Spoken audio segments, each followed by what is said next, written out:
we were pretty interested in wine, and the idea that there was wine being made right outside of Portland seemed pretty incredible. You have to remember that there weren't wineries in every state in those days, and there wasn't fine wine being made all over the place.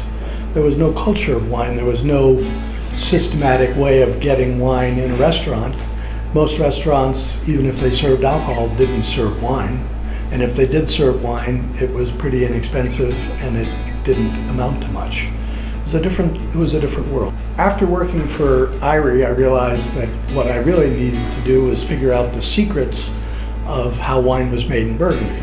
Obviously, we had planted the varieties that are grown in Burgundy, and so I tried to figure out a way to work in Burgundy. Americans apparently didn't have a very good reputation in Burgundy, and a friend of ours who was an extension agent in the south of France, in trying to find a place for me to work, didn't get a lot of excited Burgundians wanting me to come and work for them. First of all, they'd never heard of Oregon. They didn't know what would transpire between the two places, and as I said, Americans didn't have much of a reputation. But he did find me a job as an intern, as a stagiaire, at the Lycée Viticole in Beaune. And there I drove tractor and assisted in making wine and looked at clones and did a whole range of things. And it was really a great experience. Did I learn all the secrets of making wine in Burgundy? Well, I learned pretty much that there weren't any.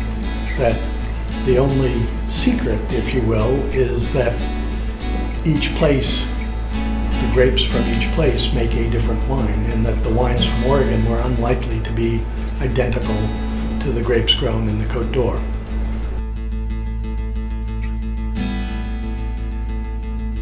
The wine country of the North Willamette Valley is remarkably close to Portland. I don't know of any other place in the world where, except maybe if Dijon counts and the Côte de Nuit counts as being even closer. So it's really easy to get from a population center to wine country. The original 15 acres that we had planted is now more close to 230, 11 different sites that constitute our estate. We also continue to buy about 25% of our grapes from 11 different growers, particularly in the Dundee Hills and Eola Amity Hills, where we have fewer vineyard sites of our own. There's nobody in Burgundy that makes wine outside of Burgundy except in Oregon. And none of the connections that exist between Oregon and Burgundy exist with any other wine growing region. Why is that? Well, in part, probably on both sides, we sought the recognition of that kind of partnership.